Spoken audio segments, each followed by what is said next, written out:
Imaginez vous retrouver un beau matin dans la peau d'une vache ou d'un bélier ou d'une brebis.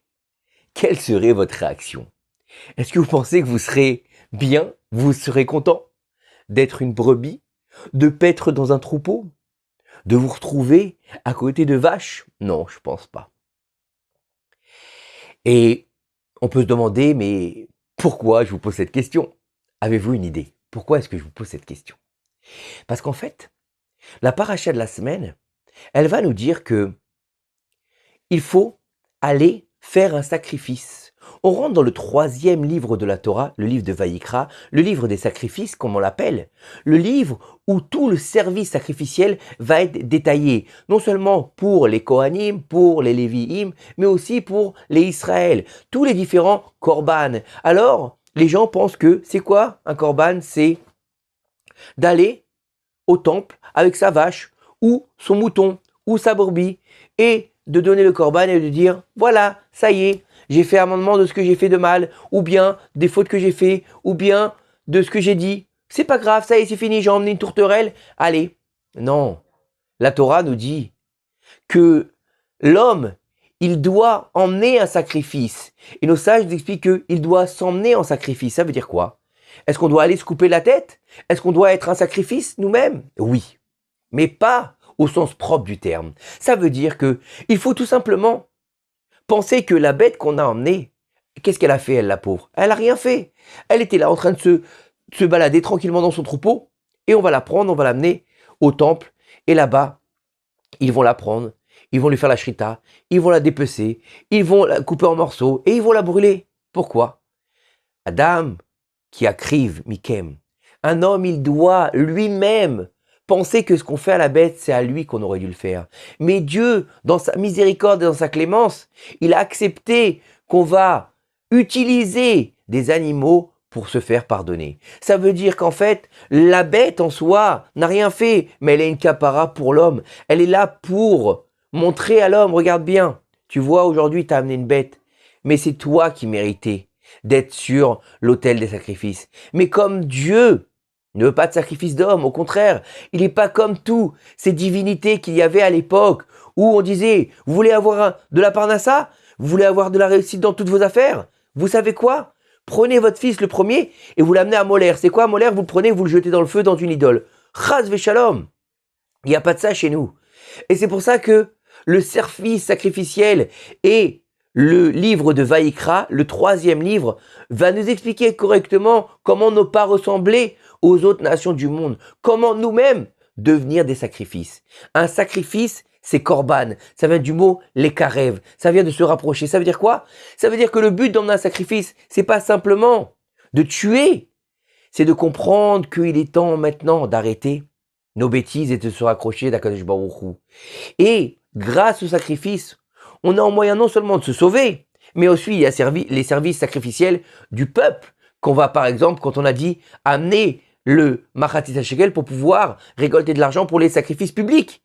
Et donc là, on nous dit que, comme par exemple le sacrifice du Tamid, le sacrifice du Tamid c'était le matin et le soir. C'était pour effacer les fautes de la veille et les fautes de la journée. Et donc en fait, il faisait amendement des fautes qu'on avait fait pour le peuple aussi, pas que pour le particulier. Mais il peut aller plus loin encore le sacrifice. Lorsqu'on est capable de sacrifier ces mauvaises mœurs sur l'autel des sacrifices d'Akadosh Baruch Hu, alors on devient l'avocat du peuple d'Israël. Comme qui? Comme Yitzhak Avinu, notre père Yitzhak, le 2e des patriarches. Lorsque son père lui a dit, on va aller se sacrifier, je vais aller t'emmener en holocauste, il lui a pas dit, papa, laisse-moi tranquille, t'es fou. J'ai 37 ans, je fais ce que je veux. Comme diraient les jeunes de notre génération. T'as craqué ou quoi? Et puis quoi encore? Il a dit oui, on y va. Il y a marqué Vaï acharadevarim haele, après ces choses-là. C'est quoi ces choses-là? Nos sages nous disent que une dispute a éclaté entre Ishmaël et Yitzhak.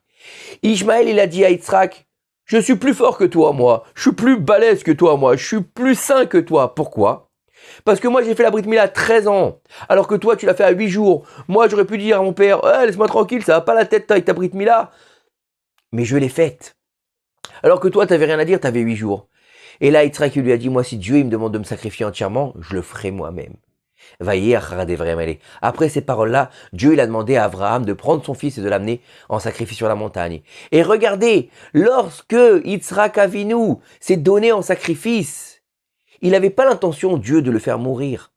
Il l'a emmené, il a dit, monte-le en sacrifice sur l'autel. Dès le moment où il était monté sur l'autel, et là, les portes du ciel se sont ouvertes et elles s'ouvriront jusqu'à la fin des temps pour être, quoi? Pour être l'avocat du peuple d'Israël. Quand?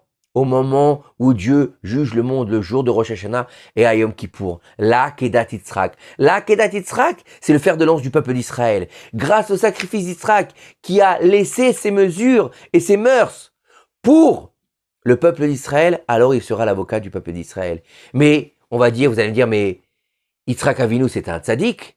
Alors, c'est pas difficile pour lui. C'est un tzaddik, Dieu lui a dit, il a fait, il est parti. Mais nous, on n'est pas des tzaddikim. Donc, c'est dur d'amener son Yetzer Hara et de l'égorger sur l'autel des sacrifices.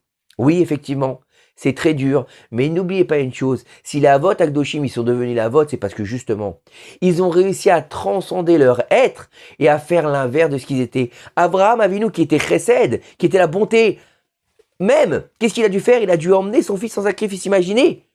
Il a dû devenir la rigueur, devenir dur. Même si je suis la bonté, je deviens rigueur parce que Dieu me l'a demandé. Et je vais amener mon fils en sacrifice. Yitzhak, qui lui est la rigueur. Donc lui, il est à la droiture. Tout est clair, net. Son fils, son père, il vient le voir, il lui dit, allez, on va les sacrifier. Il dit, oui, papa. Il fait un acte de bonté envers son père. Il lui dit, si Dieu, il t'a dit que tu devais le faire, donc moi, je fais de la bonté envers toi. Donc accroche bien comment dire, la ficelle pour que je ne bouge pas. Il est devenu de la rigueur à la bonté. Donc c'est ça l'inverse, c'est le fait d'avoir réussi à inverser sa tendance naturelle qui leur a permis de devenir les saints patriarches. Et nous, on doit inverser notre tendance naturelle exactement, c'est ça le korban que Dieu nous demande. Il ne nous demande pas de nous couper la tête ou de nous enlever un bras, chas shalom. Il nous demande de mettre sur l'autel des sacrifices. Tu es coléreux? Mets ta colère, brûle ta colère dans le feu des sacrifices. Tu es radin? Brûle ta radinerie. Tu es attiré que par la débauche? Brûle la débauche dans le feu des sacrifices. Et deviens quelqu'un d'équilibré, quelqu'un qui se rapproche d'Akadosh Baruch Hu. Rapproche-toi avec ton korban. Pense que c'est toi qui aurais dû être là. Donc Dieu il t'a donné encore une chance. Il t'a dit, vas-y mon fils, regarde, je te laisse encore une opportunité, encore une opportunité. Dieu il est Rachum Vechanoun. Il attend juste qu'on se réveille. Et il fait brûler le sacrifice. Mais nos sages nous disaient, attention une chose. Comment on savait que le sacrifice avait été agréé? Puisque c'était un feu perpétuel sur l'autel. Alors nos sages de nous dire que lorsque le feu descendait en forme de lion, eh ben le sacrifice est agréé. Mais quand il descendait en forme de chien, ça veut dire qu'il y avait un problème. C'est-à-dire qu'il manquait quelque chose. Puisque le chien, c'est un animal qui est impur. C'est un animal qui est celui qui est en rapport avec la débauche, avec des choses très difficiles, avec la touma. Plusieurs animaux, comme le chien, comme le corbeau. Mais ça, c'est une autre histoire. En tout cas, il faut comprendre que lorsqu'on amenait ce sacrifice, on devait nettoyer son cœur, on devait rapprocher son cœur d'Akadosh Baruch Hu, et c'est là que le sacrifice était accepté. On devait se sentir concerné parce qu'on allait faire à cette bête, et pas simplement jeter une bête comme si on faisait un mangal. C'est pas du tout un barbecue. Donc il faut comprendre que Dieu il nous demande, avec cette première paracha, de savoir où est notre place et de faire en sorte de se rapprocher de lui. Comme Moshe Rabbeinu, qui a Dieu l'a appelé, il lui a dit, Vaïkra à Moshe, il a appelé Moshe. Et Moshe, il a dit, non, je veux pas, moi je veux marquer Vaïker, comme il est rentré avec Bilam. Comme il a croisé par hasard, il n'y a pas de hasard chez nous. Dieu, il a dit, non, toi, je n'ai pas de hasard avec toi. Toi, étant donné que tu es modeste, tu es humble, et tu te présentes toujours pour faire ma volonté, alors je vais montrer comment moi je t'aime et comment je veux t'appeler. Mais Moshe, il n'a pas voulu, il a dit non. Alors je vais écrire un petit aleph, un tout petit aleph, pour montrer que j'ai pas voulu écrire ça. Et par là, il aura le mérite à tout jamais d'être considéré comme l'homme le plus humble sur toute la surface de la terre. Et ce sera Moshe Rabbeinu. Et le plus grand niveau qu'il aura atteint, c'est celui de serviteur.